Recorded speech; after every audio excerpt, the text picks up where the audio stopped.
moved to Lansing in 1964 from Roseland. And we had never really heard of Lansing. And at that time, if you wanted to buy one of those Chicago bungalows, which is what I was really wanting to live in, you had to come up with a third down. We had no money. We couldn't do that. And then a friend of my husband's who lived out this way said, they're building some new houses in Lansing, and they look really nice, and you can move in with just $1,000. And that was Oakwood Estates. So we decided we were going to try and do that. So in 1 year, we saved $1,000. Now that's when my husband was making about $92 a week. So we decided everything we could do to save up that money. One of the things we did was we quit smoking. And that's, I think, when cigarettes were 50 cents a pack. But that was a good thing. And so we came and moved to Oakwood Estates, and at that time, there was nothing south of the high-tension wires, and our street was only paved halfway down. And I was so lonely. It just seemed so far away. But we joined Grace Reformed Church and made friends, and that kind of was the start of our really getting into the community. And so we have really enjoyed our time here. We had 2 children, toddlers, and then we had 2 more children when we were here. And they went to TF South, and our 3 younger ones went to Ileana. So we have been part of the community for many years and seen a lot of changes. I was a stay-at-home mom. My husband just wanted to support our family, and we had talked about that, thought that was a good way to go. But I really wanted a little bit of my own money, and so at some point, it was through Alice Barnes at Grace Reformed Church. She was a cleaning lady, and I said, would you teach me how to do that for other people? And so we became good friends. She taught me how to clean houses, and I taught her how to play because she didn't know how to play. And I did that for quite a few years, and it was a very good way for me to earn extra money because I didn't have to drive far, I didn't have to have work clothes. And then the opportunity came for me to be a tour guide. And so I was the bus lady. And it was a small company, and did a lot of school field trips to Springfield. I can't tell you how many times I've been to Washington, D.C. Usually kids on their 8th grade trips. I took a lot of trips with St. Anne's School. I gotta tell you, it is really, really hard work. Went to a lot of places, but you're fielding problems most of the time. But I met a lot of interesting people and saw some amazing things. One of my trips to Washington, D.C. Was a kids on their 8th grade field trip from Chicago, and one of the children was the grandson of Supreme Court Justice Stevens. And so when we were in Washington, he had arranged to meet us and have a private meeting with our group. Well, he was out of town, but he had arranged for us to meet with Clarence Thomas.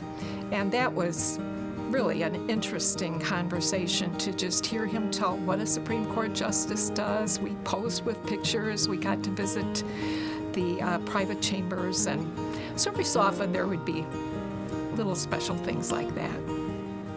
Well, I was really challenged, and this was probably 17, 18 years ago, to really serve in my own community.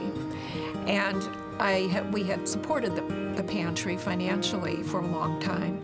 A guy that was doing some work at our house was a volunteer at the pantry and invited me to come. And I was just amazed at what goes on there and the kind of people that volunteered there. They're wonderful people. Everybody was so positive and so cheerful. And at that time, all the volunteers were much older than me. And I thought, I want to be like these people when I grow up. And so that's who I want to hang around with. And so I started working there, and after about a couple of years, my husband started volunteering there.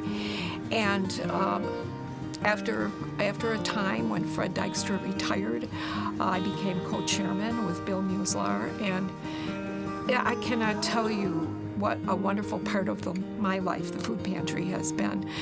not only to serve my community, but to work with some of the most wonderful volunteers in town. It is just a good thing. And then around the same time that I started doing that, I became aware of the volunteer opportunities at Shedd Aquarium. And so I followed up on that. And so for about the same amount of time, I have been a diver at Shedd Aquarium in the Caribbean Reef exhibit. So when you see the person in that big round tank when you first walk in, and they're talking and feeding the fish and so on, that's what I do. I did that every Thursday for over 15 years.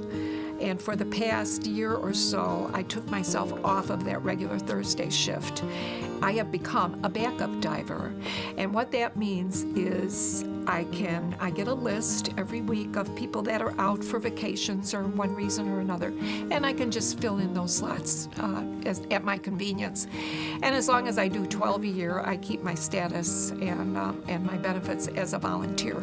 But anytime you see a diver at an aquarium across the country, chances are they're volunteers. It's one of the coolest volunteer jobs in town. And so I always loved the water. I cannot remember not knowing how to swim. My sister and I would fantasize at night that we could breathe underwater. And so my sister moved to California, and several years later, she called me up. She said, "Karen, it's my dream. It's our dream. We can breathe underwater. I learned how to scuba dive." Well, at that time, I had 4 children at home, and we didn't have the money to pursue such a sport. But the kids grew up, and I decided to take scuba diving lessons from Goose's when it was on Torrance Avenue. And so I've been diving for many years. My husband doesn't care to dive, so when we go on trips, he would run and I would dive, and we would talk about our day. And I was on a dive trip in the Caribbean when a woman that I was diving with told me that she was a diver at an aquarium and told me all about it. And I never dreamed that that was a volunteer thing. I thought you'd have to be a marine biologist or something. But all you have to do is be a certified active diver. And at that time, I was a very active diver. And so I went for the interview, and in a very short time, I got the position.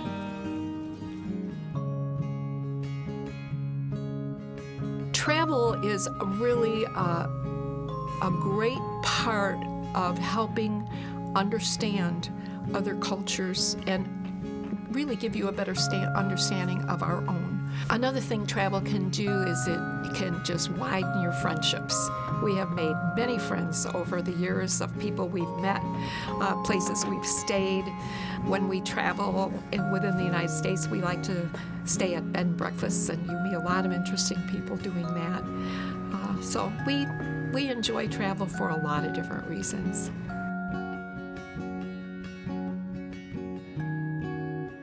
In 1987, my husband's work was under extreme stress. We had some legal issues. It was a family-owned company, and they were really spending a lot of time in the courts. And during that time, my husband Dave kept everything afloat in the shop. And this went on for several months. And when all the dust settled and it was a very positive outcome for the company, they handed my husband a check for $10,000. Now, in 1987, that was a lot of money to us. At any time, it's a lot of money. And we had never seen that much money at one time. So he laid it on his dresser and like it was a hot potato. And he thought about it and he prayed about it. And one day he said, "Karen, we're going to spend that money. We're going to Africa." Like, Africa? We had never been out of the country. I said, "Well, why can't we go to Europe or something?" And I said, "I want to go to Switzerland." He said, "No, Barry and Thelma are very lonely and we need to visit them." Now, Barry and Thelma Schwenk were missionaries from our church that we supported, and they had 3 young children. The oldest was 14, and he said, we just need to visit them and encourage them. So we started making plans, and we just went by ourselves. We didn't go on a tour or anything. And so this was a daunting experience for us. We collected a lot of supplies for them. They homeschooled their children. We had school supplies, things for their home, things for the local church there. And we went to Bukavu, Zaire, Africa. That is now called Democratic Republic of Congo. So we had to fly to Amsterdam, from Amsterdam to Nairobi, Kenya, and then we got on a Mission Aviation Fellowship flight to Bukavu. And Bukavu was a very small town. It was a resort town back in the day. It's on a Lake Kivu, which is a very large lake, and it's in the Rift Valley, which is a very beautiful area, very lush, very green.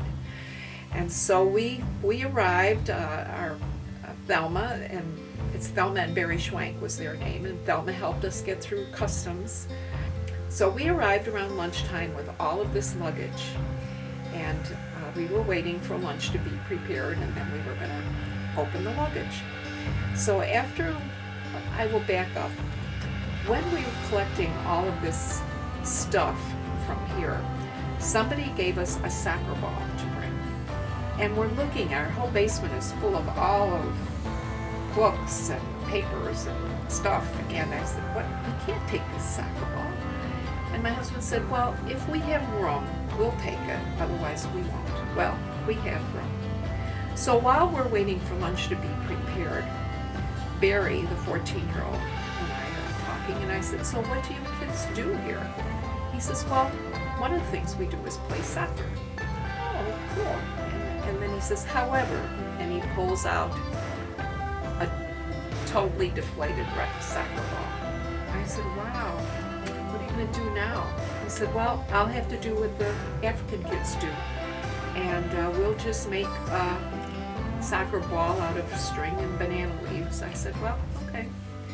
And that's what you have to do. So after lunch, we're opening up the suitcases, and I knew where that soccer ball was. So we kept that till last, and finally, I said, "Barry, why don't you open up this suitcase?"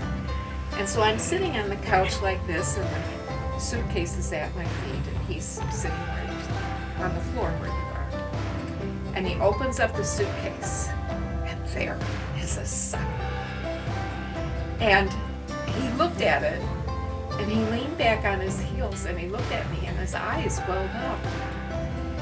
And I thought, God knew he needed a soccer ball. And I thought later, you know, how we value things differently. Here, for a birthday present, you get a soccer ball. Oh, nice, next present. And I'm sure that Barry and Thelma were in the States, that's how it would be. But there, this was huge, because they just couldn't go out and buy a soccer ball. So that was one of the really memorable parts of that trip. We lived on a little compound. It was walled, and at night the gates were closed, but during the day it was open and people would come and go. We stayed in a room, had no hot water, for a shower we would go to the little room next door, and there were just cold showers in the morning. All the water had to be boiled, and we just interacted with the people. They prepared food for us. They were so lovely to us. They had very little clothes. You would have one set of clothes that you wore and another set that you washed, and you would just rotate those two sets of clothes. The roads were terrible in that town. If we went anywhere in the car, we had to hang onto the seats, or our heads would hit the roof. And alongside the road, there were several feet of ground that was designated. It was given to anybody who wanted to, any of the poorer people. They could stake out an area and they could grow food. So because it was in the Rift Valley, lush and green, things just grew really well. So there was, you could always manage to get food. The grocery store there was about the size of a convenience store, and the shelves were very sparse. If you wanted cereal, I remember there were 3 boxes of cereal. People would go down the street selling things. One guy had a bike and had rabbits hanging from his bike, and you could buy a rabbit or a chicken. We had the opportunity one day to fly to a jungle hospital. Barry and Thelma had set that up for us. We went on a 6-seater plane, the 6 of us and a truck engine, and we flew into the jungle. And the airstrip was covered with animals. We had to circle the airstrip several times while they cleared the animals off, and that's how they kept the grass cut. There are no riding lawnmowers out there. And after we landed, we got on this truck, took a wild ride through the jungle, and we'd go through the little villages, and the children would run out and they'd say, "Jumbo, Jumbo Sama," which meant hello in Swahili, and we would laugh and wave. So we got to this hospital compound, which was about 4 buildings. People would walk for miles to get their care there. They had, the day we were there, that we arrived, they were doing a maternity clinic. And so the ladies would get their vitamins, have their vitals taken, and so on. If you were ill and needed medical care, you had to bring someone with you to prepare food for you. This was manned by these 2 ladies, Lydia Frank and Evelyn Dickerson, and they were from Grand Rapids. They were in their 60s when we were there, had been there for many years, in and out of the jungle when various coups would take place. But they managed this hospital, and once in a while a doctor would come, maybe a couple times a week, to do procedures that they were unable to do. Also, when we were there, they did an eye clinic, and she had a big wooden box with all these lenses in that they had had for many years.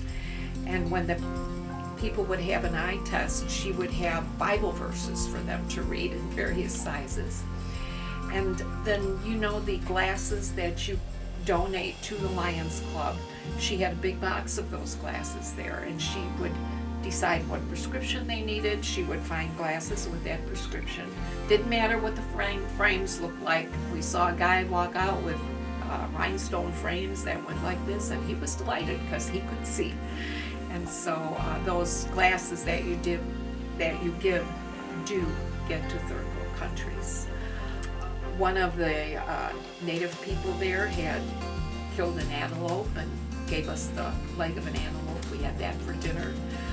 There was no electric there, and so they would turn the generator on from 6:30 to 8:30 at night. And after that, we just went to bed. They had no electric, no refrigeration.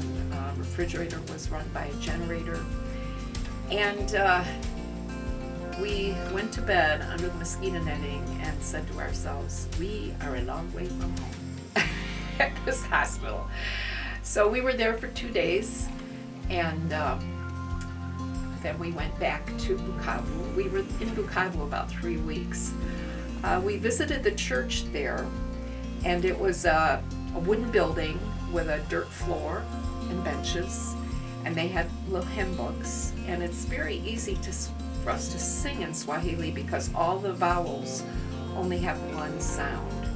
And so we were singing the doxology in Swahili, and I was struck by the fact that I'm singing this hymn that has been sung for generations, that this morning is being sung in churches all over the world.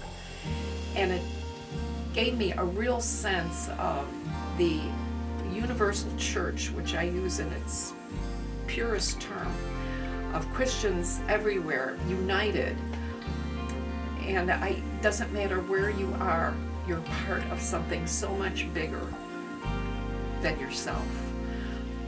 So that struck me. And when we left Bukavu, the people from the church came to say goodbye to us the day we left, and they made a circle around us. And the pastor said, through an interpreter, "Thank you for coming and bringing all the things you brought to our church. We are so grateful. Please tell the people where you came from, thank you. we won't be able to thank them, but someday when we get to heaven, we'll thank them. And then they all sang to us. And it was just such a touching moment. I felt so humbled. We think we have it all together here, and we have everything, and then we complain. And after being there, I realized we are so rich here. And those people, even though they didn't have much, they were rich in their spirit. After we left Bukavu, we had the opportunity to go on a safari. When we planned the trip, the guy who helped us with our reservations suggested that, and I said, well, I thought maybe we'd go to maybe some countries in Europe for a few days from Amsterdam. And he said, well, you may get back to Europe, but it's unlikely you'll get back to Africa. Why don't you do a safari? It's going to cost you about the same. And I was stunned. I thought that's what the Rockefellers did, not ordinary people. But we did. We did it, and we had our own driver. We couldn't hook up with a tour. Stayed at some lodges, stayed at a tent camp, and it's just like you see on TV. Actually, at one point, we were driving through a herd of zebra and wildebeest, and they were going like this as we're driving through, and I looked at my husband and I said, are we really here, or are we in Disneyland somewhere? It was so amazing. However, as beautiful as it was, and fun to see all these animals, the experience was very European in the service and in the food. And so yes, you're seeing Africa at a certain level, but you're not experiencing the culture of Africa. In order to do that, you have to visit somebody who lives there. And I would encourage anybody here, if you know somebody in a foreign country, do whatever you have to do to go visit them and see what that country is really like. It's not necessarily what you read about in the papers. And if you know missionaries, that's even better.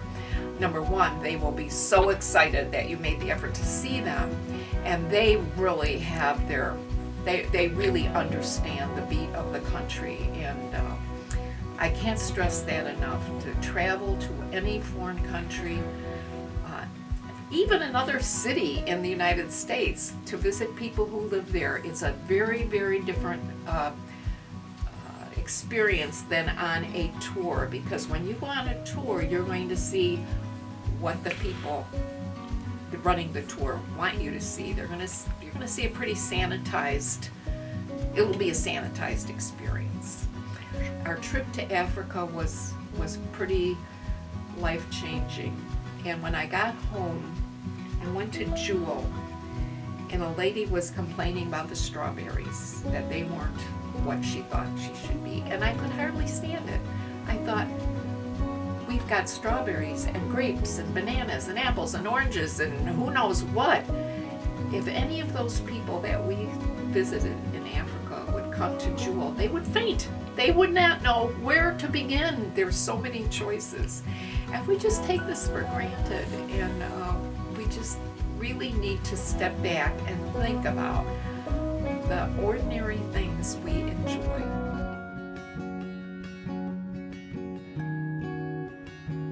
China has always been of interest to me.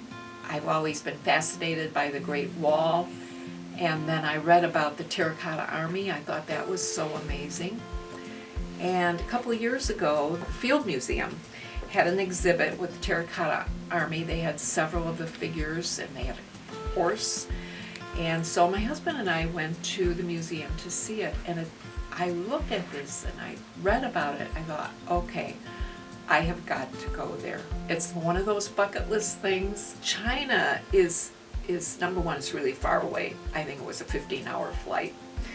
And you fly over the North Pole to get to China. And China is huge. We flew into Beijing. Beijing has 22 million people, and Chicago has 2-point-something million people. And so it's like a village. Chicago is like a village. It is so crowded. Traffic is so terrible in Beijing that if your license plate starts with a 1 or ends with a 1 or a 3, you cannot drive on Monday. 2 and 4, you can't drive on Tuesday, and so on. One of the highlights for me was walking on the Great Wall. It was a beautiful day, and people would say to me through the years, if you could go anywhere, what would you do, where would you go? And I'd say I'd walk on the Great Wall of China. And when I actually stepped on the wall and looked around, I just wept. And my traveling friends were saying, are you okay? Are you okay? Yes, I'm so happy. But it was a very moving experience, and I'm thinking, what is this girl from Roseland doing on the Great Wall of China? And it is huge. 2 semis can drive side by side by it. And that's, again, a thing it's hard to wrap your head around until you're actually on it. So that was a highlight. And then when we got to see the Terracotta Army, they have not, I don't think they've dug up half of it yet. And there are thousands of these soldiers, and they all have different faces. They're carved to look like people that were living at the time, and they're there to guard the tomb of the first emperor of China. And people are still working on it. They're there with their little brushes, just taking them apart piece by piece. And then they're all in pieces. They have to be put together. It is an amazing site. It is the most significant archaeological find in our generation. The other thing is the Three Gorges Dam that dams up the Yangtze River. That is a huge dam. It's twice as high and twice as long as the Golden Gate Bridge. And we had to go through several locks I was on a cruise on the Yangtze, and we went through several locks to get to the top of it. Another thing that I noticed was, after a few days, I realized I didn't see any fat people. I would see women my age, a little chunky, as most of us are at our age, but I didn't see any obese people, and certainly no fat children. And I asked her about that, and she said that the Chinese kitchen does not have an oven. That is not what Chinese kitchens have, which I didn't know. And so they're not baking pies and cakes and cookies or bread. When we went to local restaurants, there was never bread on the table. For dessert, it would be fruit or a little bite-sized sweet. The only time we saw all the fattening stuff were at the big hotels, which catered to the Western tastes. So they do eat very healthy food, a lot of rice, and everything is cooked on stovetop, so a lot of stir fry, tons of vegetables. Meat is just a little side dish. I have been married to my husband Dave for 57 years. I'm really glad that over those 57 years we have stuck with each other through our various crazy periods. We have hashed through problems, and anybody that's been married that long knows that there are a lot of hurdles that you have to go across in order to make a marriage last that long. And it is so worth it in the end. And we're both so grateful that we have our health at this point and that we can actually enjoy so many things.